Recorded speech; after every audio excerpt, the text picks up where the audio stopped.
بسم اللہ الرحمن الرحیم۔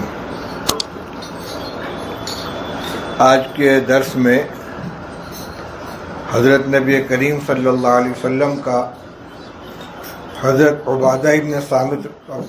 سعد ابن عبادہ رضی اللہ تعالیٰ عنہ کے گھر جانے کا جو واقعہ نقل کیا گیا ہے، اس میں یہ بات آئی کہ کسی کے دروازے پر پہنچے، اسے بند کر دیجیے، آواز ہو رہی ہے، تو استئذان کا طریقہ یہ ہے کہ دروازے پر کھڑے ہو کر اتنی آواز سے سلام کرے کہ آواز اندر پہنچ جائے۔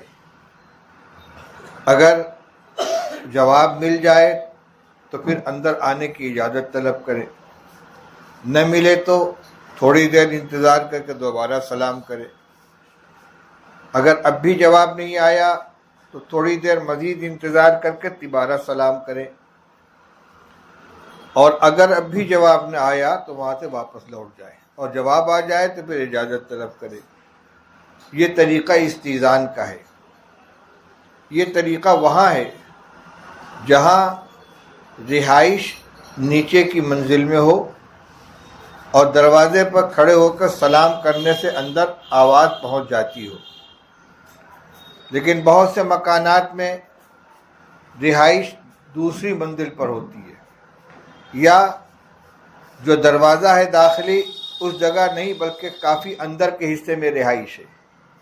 وہاں کھڑے ہو کر اگر سلام کریں گے تو صبح سے شام تک سلام کرتے رہیں گے، کوئی جواب نہیں آئے گا۔ تو اب ایک عمل کا اس میں اضافہ کرنا چاہیے، ایسا کوئی طریقہ اختیار کرنا کہ جس سے یہ معلوم ہو جائے کہ دروازے پر کوئی کھڑا ہے، جس کی دو صورتیں ہیں۔ ایک ہے کنڈا کھٹکھٹانا، اتنی آواز سے کنڈا کھٹکھٹائیں کہ آواز اندر تک پہنچ جائے۔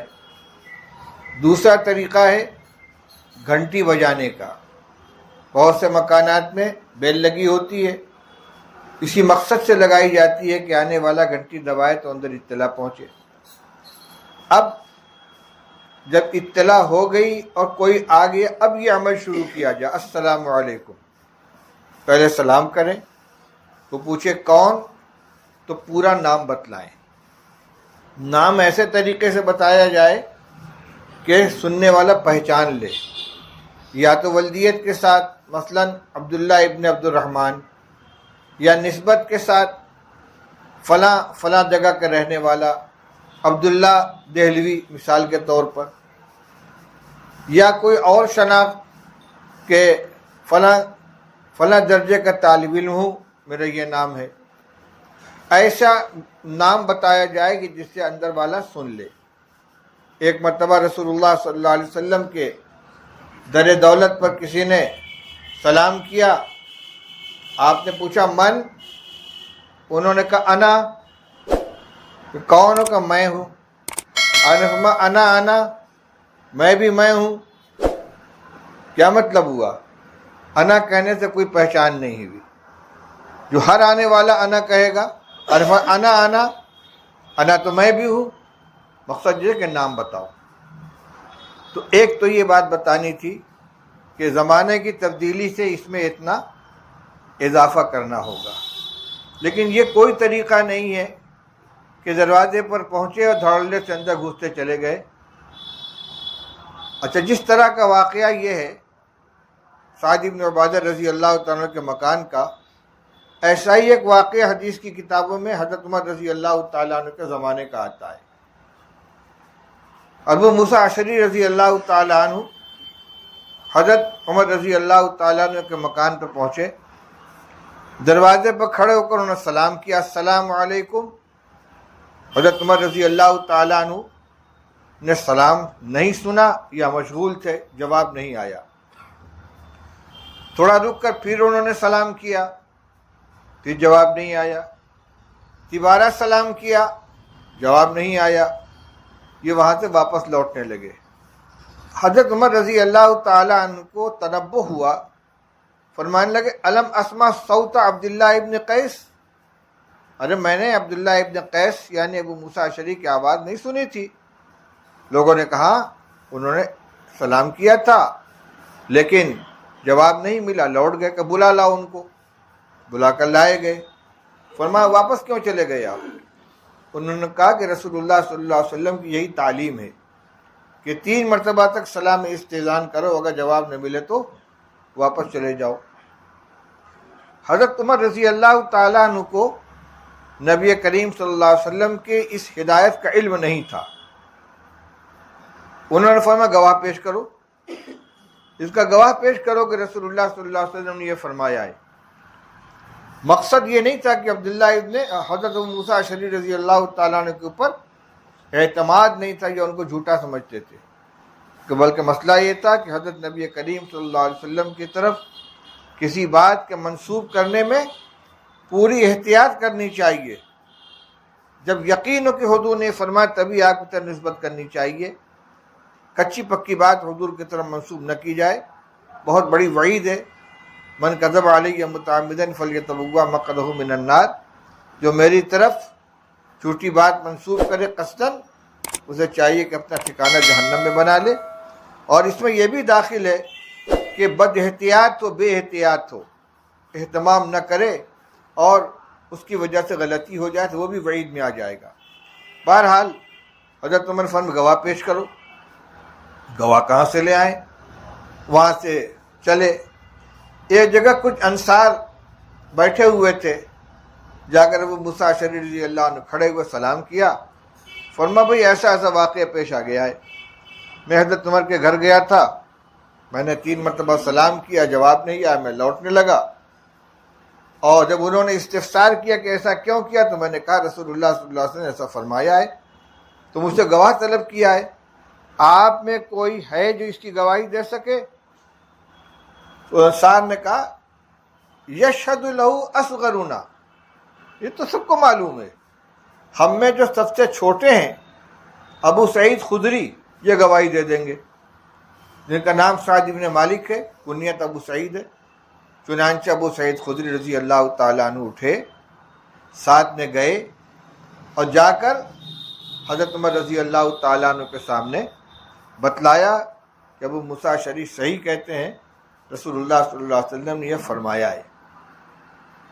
یہ شہادت شرعی نہیں تھی، کیونکہ شہادت شرعی کم سے کم 2 آدمی کی ہوتی ہے، یہاں کوئی مال کا دعویٰ نہیں تھا جو حضرت عمر رضی اللہ تعالیٰ عنہ کو وہ ثابت کرنا ہو، بلکہ تیقن چاہتے تھے حضرت عمر رضی اللہ تعالیٰ عنہ، اور حضرت ابو سعید خدری رضی اللہ تعالیٰ عنہ کا بیان کرنے سے وہ بات پختہ ہو گئی اور اطمینان ہو گیا۔ اس سے علماء نے یہ بھی استنباط کیا ہے کہ نبی کریم صلی اللہ علیہ وسلم کی طرف کوئی بات منسوب کرنے کے لیے بہت اہتمام کی ضرورت ہے۔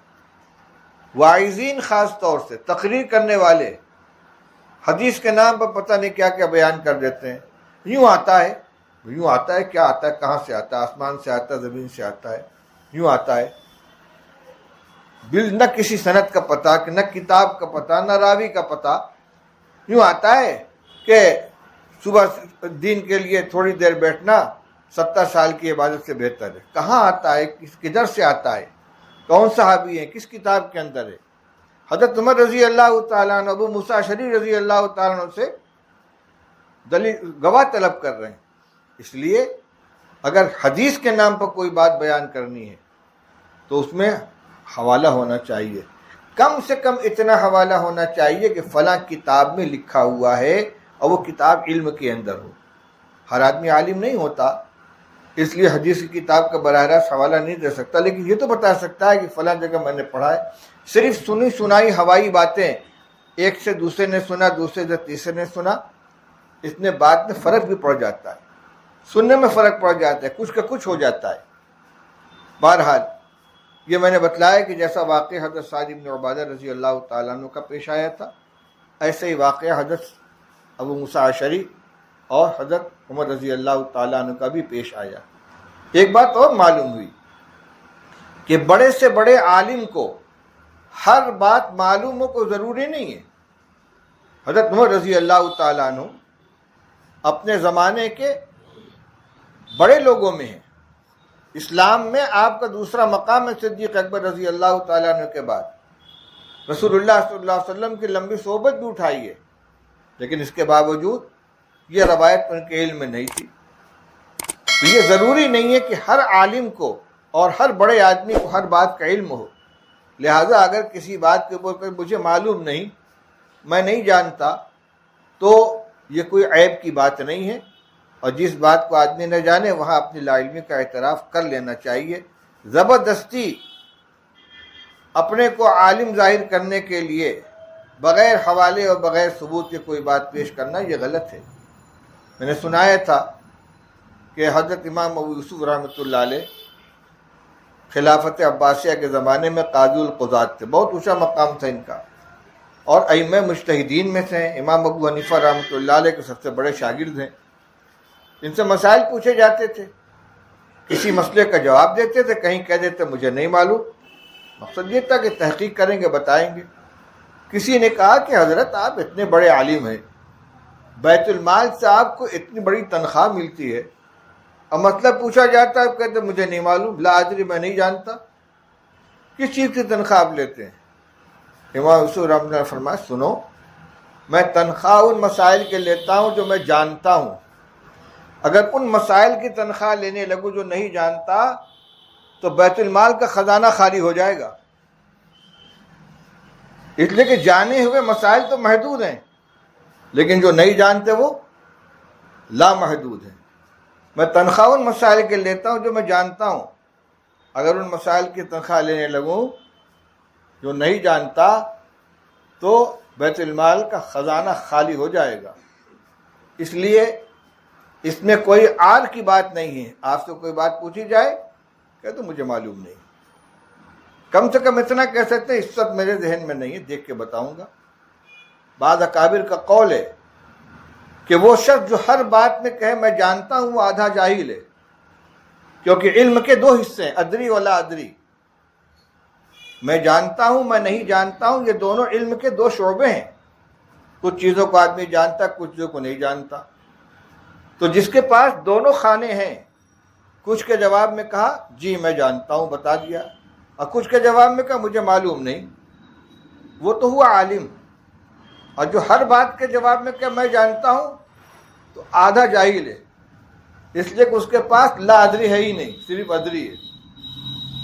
یہ کوئی عار کی بات نہیں ہے کہ جو بات آدمی نہ جانے وہاں اپنی لا علمی کا اظہار کر دے.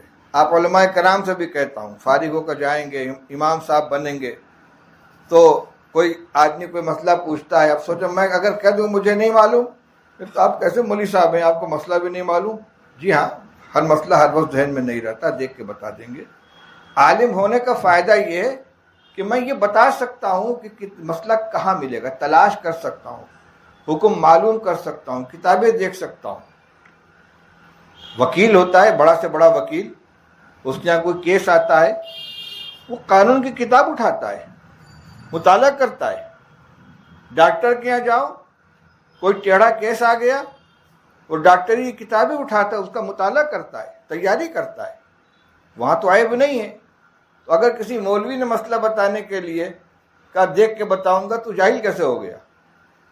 تو نہ تو مولوی کو یہ سوچنا چاہیے کہ میں اگر کہہ دوں گا مجھے معلوم نہیں تو میں جاہل قرار پاؤں گا، نہ عوام کو یہ سوچنا چاہیے کہ مولوی صاحب ہے تو ان کو مسئلہ کیوں نہیں معلوم ہے. البتہ مسائل اور روزمرہ کے جو مسائل ہیں ان کو جاننے کی کوشش کرنی چاہیے. اللہ تعالیٰ توفیق عطا فرمائے.